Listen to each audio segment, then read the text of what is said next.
अस्सलाम वालेकुम, मेरा नाम है रिज़वान और आप देख रहे हैं नेक्स्ट इज सॉल्यूशंस का यूट्यूब चैनल। आज के हमारे वेब डेवलपमेंट के इस लेक्चर में हम प्लगइन बनाना सीखेंगे। अभी तक हमने वर्डप्रेस का थीम कंप्लीटली बनाना देख लिया है स्क्रैच से। हमने देखा कि वर्डप्रेस के थीम के अंदर थीम का स्ट्रक्चर क्या होता है, कौन-सी फाइल्स रिक्वायर्ड हैं, कौन-सी हम एडिशनल फाइल्स उसमें ऐड कर सकते हैं फंक्शनैलिटी के लिए। ज़्यादा टेम्पलेटिंग के लिए। और साथ ही हमने देखा कि जो हमारा लोगो या थीम की दीगर सेटिंग्स होंगी, वो कहाँ से आएँगी कस्टमाइज़र में, उनको कैसे रजिस्टर करना है और कैसे शो करवाना है। तो अब अगर आपको स्क्रैच से थीम बनाना हो, तो वो आपको आ चुका है, लेकिन नेक्स्ट वीक में हम एडवांस्ड कुछ थीम की चीज़ों में आएँगे कि रियल लाइफ़ में एक डेवलपर थीम स्क्रैच से बनाता है या क्या करता है। तो वो करेंगे हम पार्ट नेक्स्ट वीक में। और आज हम एक छोटा-सा टॉपिक करेंगे शुरू, और वो है प्लगइन डेवलपमेंट। जी हाँ, ये बिल्कुल छोटा-सा ही टॉपिक है। अगर आपने पिछले लेक्चर्स नहीं देखे तो आपको इस वीडियो की डिस्क्रिप्शन में एक लिंक मिल जाएगा प्लेलिस्ट का, वहाँ जाके आप पिछले सारे लेक्चर्स देख सकते हैं। और आने वाले लेक्चर्स को देखने के लिए आपको इस चैनल को सब्सक्राइब करके बेल आइकन पे क्लिक करना है, ताकि आपको न्यू लेक्चर्स के नोटिफ़िकेशंस आते रहें। और अगर आप यही कोर्स हमारे इदारे में आके हमारी निगरानी में या फिर ज़ूम पे हमारे साथ लाइव करना चाहते हैं, तो स्क्रीन पे नीचे दिए गए नंबर्स पे राब्ता करके खुद को एनरोल करवा सकते हैं। तो चलें चलते हैं आज के लेक्चर की तरफ। मैं लास्ट लेक्चर वाली ये चीज़ें कुछ बंद कर दूँ। अब आ जाते हैं ज़रा इसके वर्डप्रेस में। ये हमारी वर्डप्रेस की डायरेक्टरी है, ठीक है? यहाँ पे हमें याद है कि डब्ल्यूपी कंटेंट के अंदर हमारा थीम मौजूद था, ठीक है? तो डब्ल्यूपी कंटेंट स्लैश अंदर थीम्स के फ़ोल्डर में हमारे थीम पड़े होते थे। इसी तरह यहाँ पे प्लगइन्स के फ़ोल्डर में हमारे प्लगइन्स मौजूद होंगे। और आपने जब टेस्टिंग के लिए करना है तो यहाँ पे ही एक न्यू फ़ोल्डर और फर्स्ट प्लगइन ये बना दिया। अब इसको मैं ओपन कर लेता हूँ वीएस कोड में। यहाँ से आए न्यू विंडो, ओपन फ़ोल्डर, और यहाँ डाउनलोड्स में आई थिंक पड़ा था ये वर्डप्रेस, डब्ल्यूपी कंटेंट, प्लगइन्स, और ये जो मैंने अभी-अभी फ़ोल्डर बनाया है, ये मैंने कर लिया ओपन। अब आप देखेंगे कि यहाँ पे सिर्फ़ ये फ़ोल्डर बनाने से अगर मैं आऊँ प्लगइन्स में तो कुछ भी नहीं हुआ। जैसे थीम बनाने के लिए स्टाइल डॉट सीएसएस, उसमें वो हेडर में इन्फॉर्मेशन जो कि आपको यहाँ पे नज़र आएगी, ये वाली। एक ये रिक्वायर्ड था थीम के लिए और दूसरा रिक्वायर्ड था इंडेक्स डॉट पीएचपी का होना। प्लगइन के अंदर क्या रिक्वायर्ड है, किसी भी नाम से पीएचपी की फ़ाइल, ठीक है? इसको आप चाहे इंडेक्स डॉट पीएचपी कर लें या चाहे कर लें कोई और नाम डॉट पीएचपी, ये। और यहाँ पे हम करेंगे ये स्टार्ट। और जैसे स्टाइल डॉट सीएसएस में थीम का हेडर था, वैसे ही यहाँ पे प्लगइन हेडर रिक्वायरमेंट्स ये मौजूद होगा। तो मिनिमम क्या रिक्वायर्ड है, सिर्फ प्लगइन का नेम, ठीक है? लेकिन बाकी ऑप्शंस ये सारी हैं जैसे थीम में थी। तो मैं यहाँ से इसको कर लेता हूँ कॉपी, इसको लगा देते हैं यहाँ पे, ठीक है? और इसको कर देते हैं our first plugin. Plugin URL यही रहने दे रहा हूँ। This is for a class recording, ठीक है? प्लगइन का वर्ज़न कौन-सा होगा? प्लगइन को एटलीस्ट कौन-सा वर्डप्रेस का वर्ज़न रिक्वायर्ड है? पीएचपी का कौन-सा वर्ज़न रिक्वायर्ड है? ऑथर इसका कौन है? ये आ गया, ठीक है? लाइसेंस इसका कौन-सा है? मैं लाइसेंस की डिटेल्स में नहीं जाऊँगा, लेकिन आपने इसको ये सेम रहने देना है, जीपीएल वी2 और लिटिल, ठीक है? लाइसेंस का यूआरएल भी सेम रहने दें। और अपडेट यूआरएल ये एडवांस चीज़ है, इसको हम आज कर देंगे सिंपली इग्नोर। इस टेक्स्ट डोमेन को कर देते हैं अपडेट, ये आ गई। अब यहाँ पे एक इम्पोर्टेंट चीज़ है ये देखने वाली, requires plugin. Plugins for example आप अगर करते हैं कॉन्टैक्ट फ़ोन 7, ठीक है? तो कॉन्टैक्ट फ़ॉर्म 7 आपको एक कॉन्टैक्ट फ़ॉर्म बनाने की ऑप्शन दे देता है। लेकिन कुछ ऐसे भी प्लगइन्स होते हैं जो किसी और प्लगइन की फंक्शनैलिटी को एक्सटेंड करते हैं। फॉर एग्ज़ाम्पल कॉन्टैक्ट फ़ॉर्म 7 का डेटाबेस, CF7 डेटाबेस, ये एक प्लगइन है।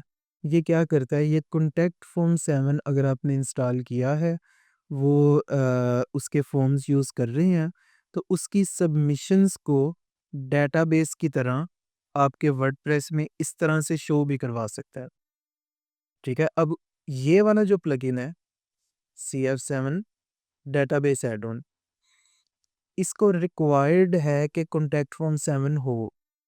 तो वर्डप्रेस ने आपको ये ऑप्शन दी है, आपके प्लगइन को अगर कोई और प्लगइन रिक्वायर्ड हो, तो आप यहाँ पे लिखते हैं रिक्वायर्स प्लगइन, पहले की स्लग, अगर मज़ीद कोई चाहिए तो उसकी स्लग, ठीक है? हमारे केस में क्योंकि हम स्क्रैच से बना रहे हैं एक प्लगइन, तो इसकी नहीं ज़रूरत। अगर ये हम करेंगे, तो फिर क्या आएगा?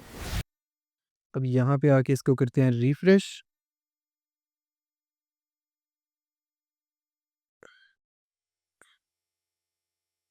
तो ये आ गया। हमारा प्लगइन आ गया, लेकिन वो एक्टिवेट नहीं करने दे रहा, कह रहा है this plugin can not be activated because required plugins are missing और इनएक्टिव, ठीक है? तो मैं अब इसको यहाँ से कर देता हूँ डिलीट, कि भाई हमें कोई और प्लगइन रिक्वायर्ड नहीं है। अब ये आ गया। अब वर्डप्रेस के अंदर यहाँ पे मैं कुछ भी कोड लिख दूँ, ये उधर इफ़ेक्ट नहीं कर रहा, ठीक है? वर्डप्रेस पे सिर्फ़ यहाँ पे ये उसकी इन्फॉर्मेशन ग्रैब कर रहा है यहाँ से, ठीक है? ये इफ़ेक्ट कब करेगा? जब हम इसको करेंगे एक्टिवेट। अभी इसने एक्टिवेट नहीं किया, वो कह रहा है कि plugin could not be activated because it triggered a fatal error. ये एरर, ये एरर मैं कर देता हूँ फिक्स, ठीक है? अब इसको करते हैं दोबारा एक्टिव, तो अब ये एक्टिव हो गया। अब यहाँ पे जो मैं कोड लिखूँगा, वो वर्डप्रेस के ऊपर इफ़ेक्ट करेगा। अब यहाँ पे कौन-सा कोड लिखना है? यहाँ पे समुंदर है कि आपके पास क्या-क्या ऑप्शंस हैं। हमारी आज की एग्ज़ाम्पल में हम करेंगे पोस्ट मेटा पे काम, ठीक है? प्लगइन्स के अंदर आप हुक्स को ही यूज़ करते हैं 99% ऑफ द टाइम, ऑलमोस्ट 100% ही, कि आप हुक्स के ज़रिए फ़र्ज़ किया अगर आपका प्लगइन है कि जो इवेंट्स जो हैं, आप अपनी वेबसाइट पे ऐड कर सकें। जैसे हमने ये बुक्स की थी फॉर एग्ज़ाम्पल।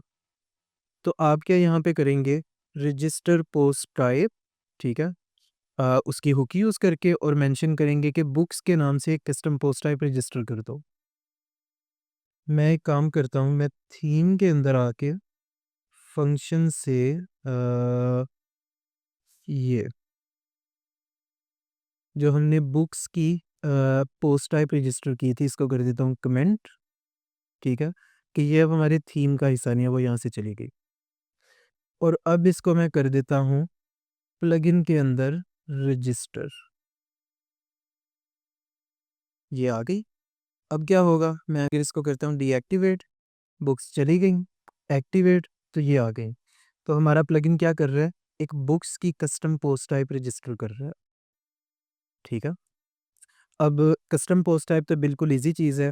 आज हम जैसा कि मैंने बताया कि प्लगइन की जो डेवलपमेंट है, वो समंदर है और आपने उस पे खुद से रिसर्च करनी है। सबसे पहले तो आपको आइडिया चाहिए, या अगर आपका क्लाइंट आपको बताए कि प्लगइन इस तरह का मैंने बनवाना है, तो आपको फिर उसका डिफ़ाइन करना होता है कि अगर इसको ये चीज़ चाहिए, तो मुझे साथ ये करना है, साथ ये करना है।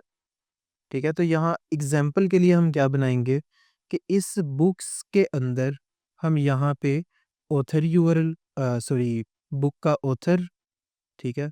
पब्लिश डेट, बाकी इस तरह की चंद एक जो डिटेल्स हैं, वो हम लेके आएँगे। उसके लिए हमें क्या कर चाहिए, मेटा बुक्स, ये function, add Meta books. Meta books क्या होते हैं? यहाँ पे आप ये देख रहे हैं पब्लिश, ये भी एक मेटा बॉक्स है, ठीक है। अगर हम पोस्ट पे जाएं किसी बल्कि ये क्लासिक एडिटर मुझे ऑन करना पड़ेगा उसके लिए। तो खैर यहाँ पे जो एडिशनल इन्फॉर्मेशंस वगैरह होती हैं आपने कहीं देखे भी होंगे अगर वर्डप्रेस आप यूज़ करते हैं, तो वो सारे मेटा बॉक्स होते हैं और आप पोस्ट की, ठीक है, ये भी एक पोस्ट है, जो बुक्स हैं ये भी एक पोस्ट है। आपको याद होगा कि कस्टम पोस्ट टाइप डिफाइन हुई है, लेकिन डेटाबेस के अंदर इसका स्ट्रक्चर सेम होगा। डेटाबेस को देखते हैं ज़रा।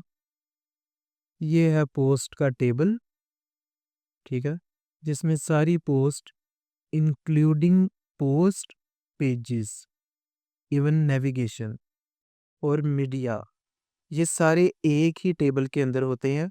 डिफरेंस क्या होता है इनमें? यहाँ पे ये यहाँ पे पोस्ट टाइप के नाम से एक कॉलम है जिसमें वर्डप्रेस डिफाइन कर रहा है कि ये पोस्ट है, ये पेज है, ये नेविगेशन है, ये अटैचमेंट है। अटैचमेंट से मुराद मीडिया में जो फाइल्स होती हैं वो, ठीक है। तो इसी तरह ये बुक है। एक चीज़ क्लियर हो गई। अब हमें ये पता है कि पोस्ट जो है वो डेटाबेस में यहाँ पे स्टोर्ड है, लेकिन इसके साथ एक और टेबल होता है और वो है पोस्ट मेटा, ठीक है। हर पोस्ट को एक आईडी है। पोस्ट मेटा के अंदर आते हैं, ये टेबल क्या कर रहा है? ये 4 कॉलम्स, मेटा आईडी, ठीक है, जो आईडी का काम कर रही है। पोस्ट आईडी, जो बता रही है कि ये किस पोस्ट की मेटा है। फिर मेटा की और आगे उसकी वैल्यू। तो आप इस तरह से क्या स्टोर कर सकते हैं? अनलिमिटेड डाटा अपनी पोस्ट से रिलेटेड। तो पोस्ट मेटा जो है ये आपको क्लियर हो गया होगा। नेक्स्ट अब ये कि यहाँ पे हमने मेटा बॉक्स एक ऐड करना है, यहाँ नीचे कर लेंगे और उसको टाइटल दे देंगे एडिशनल इन्फॉर्मेशन का, ठीक है। और उसमें मल्टीपल फील्ड्स होंगी। फॉर एग्जांपल बुक का ऑथर कौन है, कब पब्लिश हुई, पब्लिशर इसका कौन है। ये 3 फील्ड से हम काम करते हैं आज। तो मैं आ जाऊँ वापस ऐड मेटा बॉक्स फंक्शन में। यहाँ पे डिफाइंड है कि आपको रिक्वायर्ड ये चीज़ें हैं। आईडी, उसको आपने कोई यूनिक आईडी देनी है। टाइटल, उसका टाइटल क्या होगा? और कॉल बैक फंक्शन के इस मेटा बॉक्स को जब रेंडर करना है तो कौन सा फंक्शन कॉल होगा। दूसरी इसमें एक ऑप्शनल है पैरामीटर और वो है स्क्रीन, कि ये किस स्क्रीन के ऊपर, फॉर एग्जांपल ये बुक्स की कस्टम पोस्ट टाइप्स पे शो होगा, ये अपीयरेंस के अंदर कहीं शो होगा, किस स्क्रीन के ऊपर शो होगा, ठीक है। तो मैं यहाँ से अब ये करता हूँ, ये तो सोर्स है, इसको नहीं, नीचे एग्जाम्पल्स में से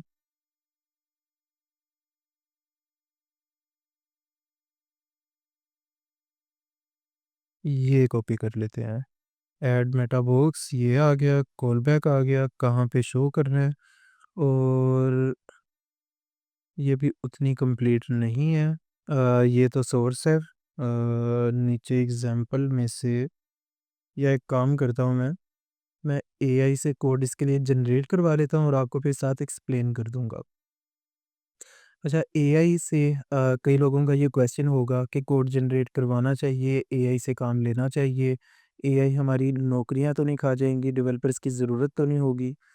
तो इस पे मैं आपके लिए ना एक एडिशनल लेक्चर किसी दिन रिकॉर्ड करूँगा, जिसमें सिर्फ़ मैं ये बताऊँगा कि आपके लिए फ्यूचर क्या है। और अभी के लिए आपके लिए टिप्स सिर्फ़ ये है कि आप लर्निंग पे फ़ोकस करें। एआई से कोड ज़रूर जनरेट करवाएँ, लेकिन वो कोड जनरेट करवाएँ जिसकी आपको स्पीड अप करने के लिए ज़रूरत है। यानी कि जो आप काम पहले जानते हैं, आपको पता है कि ये एचटीएमएल कैसे बननी है, आपको पता है कि ये मेटाबॉक्स कैसे बनना है, तो वो आप उससे जनरेट करवा लें। बल्कि हम विंडसर्फ भी यूज़ करेंगे या कर्सर यूज़ करेंगे और ये नेक्स्ट वीक से हम इसको स्टार्ट करेंगे। फ़िलहाल इससे मैं जनरेट करवा लूँ। I need you to give me code for my functions.php। एक और चीज़ यहाँ पे क्लियर करता जाऊँ, प्लगइन की फाइल ऐसे ही काम करती है जैसे फंक्शंस डॉट पीएचपी। कई लोगों ने ये चीज़ अभी तक नोट कर ली होगी वैसे। To add a meta box,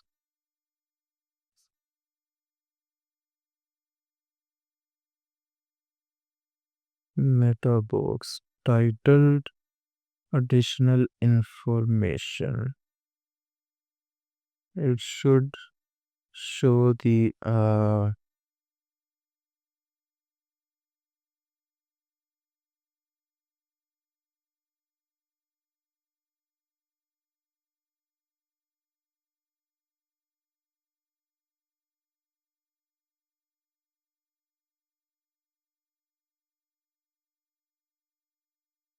ये आ गया। ये इसने कोड जनरेट कर दिया है। इसको मैं कर लेता हूँ कॉपी और यहाँ पे इधर कर देते हैं पेस्ट। ठीक है, अब इसको साथ देखते हैं कि ये क्या करवा रहा है। नंबर 1, ऐड मेटा बॉक्सेस के नाम से एक हुक मौजूद है जिसको आप यूज़ करते हैं, और ये फिर फंक्शन बना के उसने यहाँ पे उस फंक्शन के अंदर ऐड मेटा बॉक्स का फंक्शन कॉल किया। ये आ गई उसकी आईडी, ये आ गया उसका टाइटल, ये आ गया कि उस मेटा बॉक्स को रेंडर कैसे करवाना है, ये आ गया कि कहाँ पे शो हो, बुक के ऊपर शो हो। उसका जो कॉन्टेक्स्ट है नॉर्मल हो, साइड पे हो, एडवांस्ड हो, और प्रायोरिटी उसकी सेट कर सकते हैं ताकि वो किस जगह पे शो हो। ठीक है, अब ये यहाँ पे जो कॉल बैक यूज़ किया गया, ये वाला फंक्शन है। ठीक है, और इसमें वो क्या करवा रहा है, गेट कर रहा है एग्जिस्टिंग वैल्यूज़। ठीक है, कि एग्जिस्टिंग इस पोस्ट की यहाँ पे आपको डॉलर पोस्ट मिलती क्या, तो उसके अंदर से उसकी आईडी निकाल के उसने उन सब की वो वैल्यूज़ पहले गेट की। ठीक है, ताकि वो वैल्यूज़ यहाँ इनपुट के अंदर यहाँ पे करवा सके इको। ठीक है, एस्केप एट्रीब्यूट जो फंक्शन है, ये क्या करता है कि मेक श्योर करेगा कि आपके अगर कहीं पे आप एट्रीब्यूट के अंदर इको करवा रहे हैं जैसे यहाँ पे, तो कहीं गलती से इको के अंदर जो वेरिएबल की वैल्यू हो उसमें ये ना हो। ठीक है, या और ऐसे के इलीगल कैरेक्टर्स जो एट्रीब्यूट के लिए सेफ नहीं है, तो उसके लिए क्या यूज़ करते हैं, एस्केप एट्रीब्यूट का फंक्शन। तो उसने किया echo escape attribute author. Author क्या था, ये गेट पोस्ट मेटा उसने जब की। ठीक है, इसी तरह ये उसने फॉर्म पूरा कंप्लीट कर दिया। फिर उसने एक और एक्शन लगाया है सेव पोस्ट पे, कि जब ये एक्शन क्या करेगा, एक्शन हुक, कि जब भी किसी पोस्ट को अपडेट या सेव या पब्लिश किया जाएगा तो ये रन होगा। ठीक है, फिर वो उसमें कंफर्म कर रहा है नाउन्स को, नाउन्स चेक करता है, यहाँ पे इसने फील्ड बनाई होगी ये। ठीक है, सेम नाम उसने नीचे यहाँ पे यूज़ किया। नाउन्स ये चेक करता है सिक्योरिटी के लिए कि गलती से तो नहीं कहीं सेव हो गया मल्टीपल टाइम्स। तो ये सिक्योरिटी चेक एक बस होता है कि जो सेव हो रहा है वो ऑथेंटिक ही है। ठीक है, फिर उसने यहाँ पे किया है कि गलती से ऑटो सेव तो नहीं हो रहा फ़िलहाल। यहाँ पे वो कंफर्म कर रहा है कि ऑटो सेव तो नहीं है। ऑटो सेव होता है जहाँ पे आप कुछ एडिटिंग कर रहे हैं और वर्डप्रेस यहाँ पे ऑटो सेव खुद ब खुद कर रहा होता है डाटा। ठीक है, फिर वो चेक कर रहा है परमिशन कि क्या यूज़र इस पोस्ट को एडिट कर सकता है। फिर वो चेक कर रहा है उसका बल्कि चेक नहीं, अब वो फाइनली ये कर रहा है कि अगर पोस्ट के अंदर बुक ऑथर को सेट किया गया तो अपडेट पोस्ट मेटा, इस पोस्ट की आईडी, ये उसकी की आ गई मेटा की, और ये उसने सैनिटाइज करके उसकी वैल्यू भेज दी। ठीक है, यहाँ पे अगर हम आए, ये जो फॉर्म के अंदर नेम था वही उसने यहाँ पे नीचे यूज़ कर लिया, यहाँ पे सॉरी ये। और डेटाबेस के अंदर वो साथ अंडरस्कोर लगा रहा है, ये मेक श्योर करते हैं कि अ, एक कॉमन प्रैक्टिस है ये कि स्टार्ट में आप अंडरस्कोर लगा लें ताकि गलती से किसी और से मैच ना हो रहा हो। इसमें आप ये भी कर सकते हैं कि अंडरस्कोर से पहले अपने प्लगइन का आवर फर्स्ट प्लगइन, ठीक है, OFP या इस तरह कोई भी स्लग आप दे दें ताकि डेटाबेस में आपकी वैल्यूज़ यूनिक हों, किसी और के साथ कॉन्फ्लिक्ट ना आए। तो ये हमारा काम यहाँ पे कंप्लीट है। इसको अब करते हैं टेस्ट, रिफ्रेश किया, ये वो मेटाबॉक्स जो रजिस्टर हुआ था और कॉलबैक के अंदर फॉर्म बन रहा है वो आ गया। ठीक है, यहाँ पे अब इसका ऑथर नेम सेट कर देते हैं, इसका नंबर ये सेट कर दिया, पब्लिशर इसका सेट कर दिया,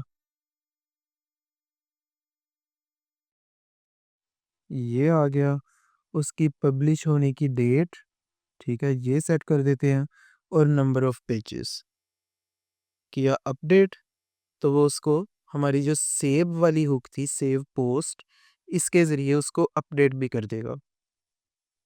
ठीक है, अब जहाँ पे फ्रंट एंड पे हमें ये शो करवाना होगा, वहाँ पे हमने का क्या यूज़ करना है, ये गेट पोस्ट मेटा, पोस्ट की आईडी उसको पास की, स्लग ये पास की और आगे ट्रू पास किया कि ये अरे ना रिटर्न करे, ये उसकी एक्चुअल वैल्यू रिटर्न करे। तो उससे ये आपको रिटर्न कर देगा ऑथर। ये आप थीम में भी यूज़ कर सकते हैं, अगर आप शॉर्ट कोड बनाना चाहें शॉर्ट कोड भी बना सकते हैं, या जैसे भी जहाँ पे आप शो करवाना चाहें इसको करवा सकते हैं। तो आज के लेक्चर में इतना ही। आज हमने ये देखा कि प्लगइन कैसे बनाया जाता है। अब ये सारी फंक्शनैलिटी जैसे ही प्लगइन को डीएक्टिवेट करेंगे वो चली गई, ठीक है? और यही प्लगइन आप यहाँ से इसको ज़िप बना के किसी और के साथ शेयर भी कर सकते हैं। और फिर क्या होगा, मैं यहाँ से इसको करूँ ज़रा डीएक्टिवेट, इसको मैंने किया डिलीट, ठीक है? फ़र्ज़ किया ये एक फ्रेश इंस्टॉलेशन है, मुझे एक दोस्त ने ये ज़िप फ़ाइल दी है, तो मैं सिंपली आऊँगा ऐड प्लगइन, ठीक है? इंटरनेट और ज़रा तंग कर रहा है बहुत ज़्यादा। यहाँ से अपलोड प्लगइन और इधर से ये ज़िप फ़ाइल कर दी अपलोड और इसको किया इंस्टॉल नाउ। तो आपका ये प्लगइन कोई भी यूज़ कर सकता है, आपको सिर्फ़ उसको ये फ़ाइल्स देनी है। यहाँ से वो पूछ रहा है कि इंस्टॉल हो गया, इसको एक्टिवेट भी करना है, तो मैं जैसे ही करूँगा एक्टिवेट, वो हमारी बुक्स वापस आ जाएँगी। ये आ गई। तो उम्मीद है आप सबको लेक्चर की समझ आई होगी। लेक्चर की अगर समझ आई या वीडियो अच्छी लगी तो इस वीडियो को लाइक कर दीजिएगा। अगर आपका कोई क्वेश्चन हो या किसी चीज़ की समझ नहीं आई तो प्लीज़ अपने क्वेश्चंस कमेंट्स में कीजिए, मैं उसका खुद रिप्लाई करूँगा।